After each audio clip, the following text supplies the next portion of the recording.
Ako si Princess Castro at narito ang mga napapanahong balita. Inaresto ng Bureau of Immigration o BI ang dalawang dayuhan sa Ninoy Aquino International Airport o NAIA matapos itong mapag-alamang ng abuso ng menor de edad. Ang dalawang dayuhan ay sina Joseph Salal at Eduardo Balinbin na napatawa ng salang panghahalay at pisikal na pang-aabuso sa menor de edad na 12 taong gulang. Samantala, agad naman itong ipinauwi sa kanilang mga bansang pinanggalingan upang masugpo ang pagpasok ng mga dayuhang may kinalaman sa masaselang krimen sa kanilang bansa.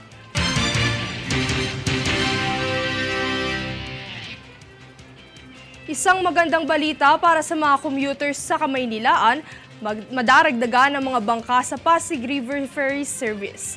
Alamin ang detalye sa ulat ni Francis Riodique. Matapos ang kamakailang inspeksyon ng Department of Interior and Local Government o DILG, Metropolitan Manila Development Authority o MMDA at Philippine National Police sa Pasig River Ferry Service ay madadagdagan umano ito ng mga bangka.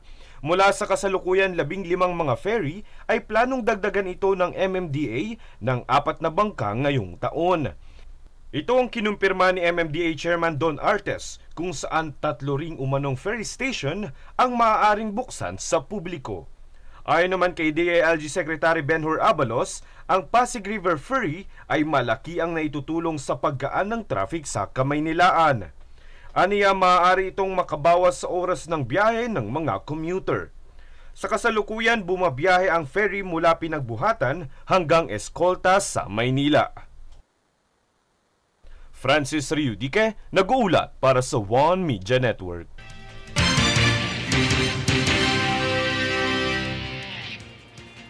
Ayon sa Provincial Disaster Risk Reduction and Management Office o PDRRMO, ang magnitude 4.9 na lindol na yumanig sa lalawigan ng Batangas noong Sabado ng hapon ay walang nasawi at walang napinsalang ari-arian. Ayon kay PDRRMO Head Dr. Amor Banuelos Calayan, tektonik ang pinagmula ng lindol at matatagpuan sa bayan ng Tingloy. Intensity 4 naman ang naiulat sa mga bayan ng Balayan, Bawan, City of Calaca, Calatagan, Lemery, Mabini, San Luis, San Pascual at Taal. Samantala ay hinikayat naman ni Banuelos Calayan ang mga lokal na magkaroon ng kamalayan sa mga alituntunin bago, habang at pagkatapos ng lindol.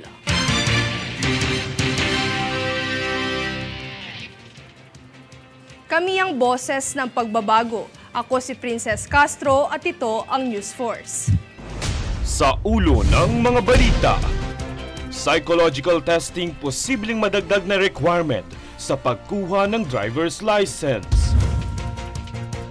Mga nasawi sa landslide dulot ng shear line umakyat na sa 15. Sektor ng manggagawa ay sinusulong ang pagtaas ng sahod sa mga mambabatas. BI inaresto ang 2 dayuhan sa salang pang-aabuso ng menor de edad. Army worm infestation sa Nueva Ecija, Tarlac, kinumpirma ng DA. SGA unbeaten pa rin sa Dubai International Basketball Championship. Patas at pantay na balita, komprehensibong ulat para sa pulso ng masa. Ito ang News Force.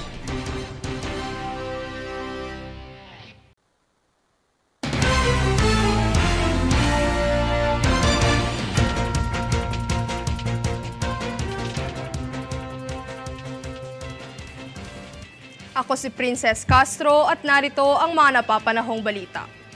Isinusulong ng Metropolitan Manila Development Authority o MMDA ang kampanya nitong Say No to Plastics and Yes to Reusable Materials bilang tugon sa lumalalang epekto ng paggamit ng plastic sa kalikasan.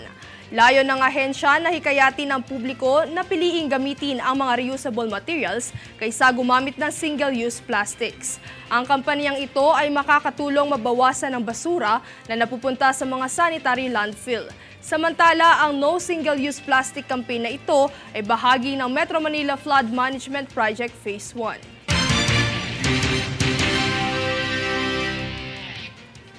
Pinag-aaralan na ng Land Transportation Office o LTO na madagdagan ang requirement sa pagkuha ng driver's license at ito ang psychological testing. Para sa detalye narito si Francis Riudique. Bukod sa nakagawi ang drive at medical test, ay posibleng maisama na ang psychological testing sa mga requirements sa pagkuha ng driver's license. Ito ang kinumpirma ng Land Transportation Office o LTO na kasalukuyan na nila itong pinag-aaralan. Ayon kay LTO Chief Vigor Mendoza II, ito ay nagugat dahil sa patuloy na pagtaas ng kaso ng road rage. Aniya nakikipag-ugnayan na ang ahensya sa Philippine Medical Association tungkol dito. Ngunit paglilinaw ni Mendoza, mahabang proseso pa at hindi ito agad may papatupad dahil marami pa umanong pag-aaral ang dapat gawin ng ahensya. Francis Riudique, nag-uulat para sa One Media Network.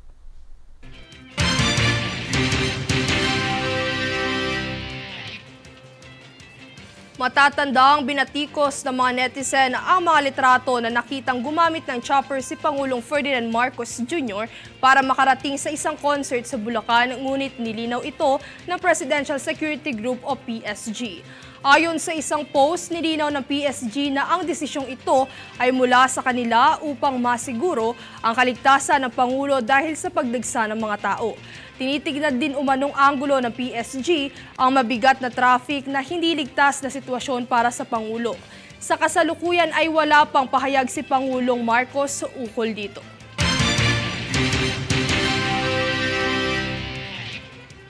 Kami ang boses ng pagbabago. Ako si Princess Castro at ito ang News Force. Sa ulo ng mga balita, psychological testing posibleng madagdag na requirement sa pagkuha ng driver's license. Mga nasawi sa landslide dulot ng shear line umakyat na sa 15. Sektor ng manggagawa ay sinusulong ang pagtaas ng sahod sa mga mambabatas. BI inaresto ang 2 dayuhan sa salang pang-aabuso ng menor de edad. Army worm infestation sa Nueva Ecija, Tarlac, kinumpirma ng DA. SGA unbeaten pa rin sa Dubai International Basketball Championship. Patas at pantay na balita, komprehensibong ulat para sa pulso ng masa. Ito ang News Force.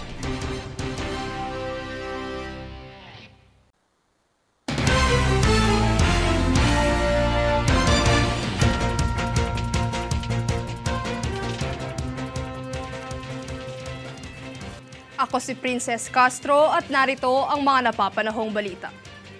Nitong kamakailan lang ay nagsagawa ng Maritime Safety at Security Operations ang Philippine Coast Guard o PCG sa ginanap na pista ng Senior Santo Niño Fluvial Procession sa Mactan Channel, Mandaue City sa Cebu. Ang PCG commissioned vessels na BRP Capones at BRP Cape sa San Agustin ay tumulong sa Maayo Shipping LCT Martin 8 sa pagdadala ng mga imahe ng Holy Child, Our Lady of Guadalupe at Saint Joseph sa kaganapan.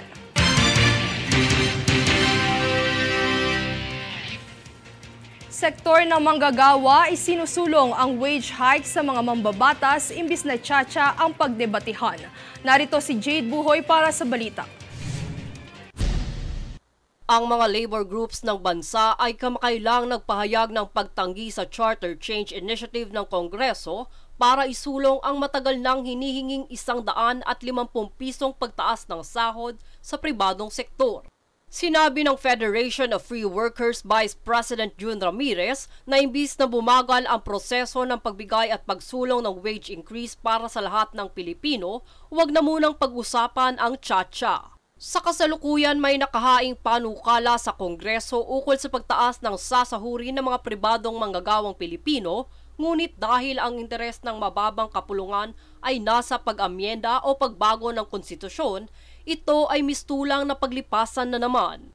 Dagdag pa aniya ng Federation of Free Workers, nagkaroon ng mass diaspora o pag-alis ng mga manggagawang teachers, engineers, healthcare workers at iba pang patungong ibang bansa upang maghanap ng mataas na sweldo para sa ikabubuhay nila.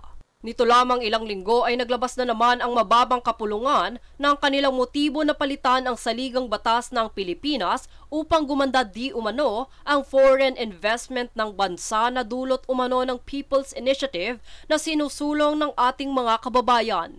Ngunit pinabulaanan naman ito ng ilang mga kongresista tulad ni Congressman Edsel Lagman at ilang miyembro ng Senado na hindi raw ito makatotohanan na nanggaling talaga ito mula sa ating mamamayan. Samantala, ang arawang sahod sa bansa ay hindi bababa sa 610 piso kada araw. Jade Buhoy, nag-uulat para sa One Media Network.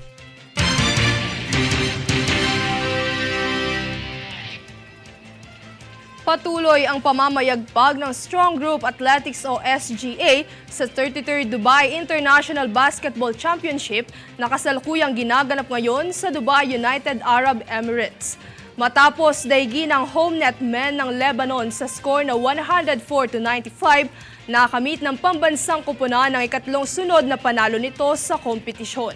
Pinangunahan ng NBA champion at 8-time All-Star na si Dwight Howard ang kupunan na nakakubra ng 32 points, 7 rebounds at 5 blocks habang nagdagdag si Kevin Kiambao ng 19 points. Samantala, hindi rin nagpahuli ang 3 pang imports at players ng SGA na kumubra ng puntos para sa panalo ng kupunan. Magpapatuloy ang kampanya ng SGA sa Miyerkules, ika-24 ng Enero, ganap na 1:15 ng umaga, oras sa Pilipinas.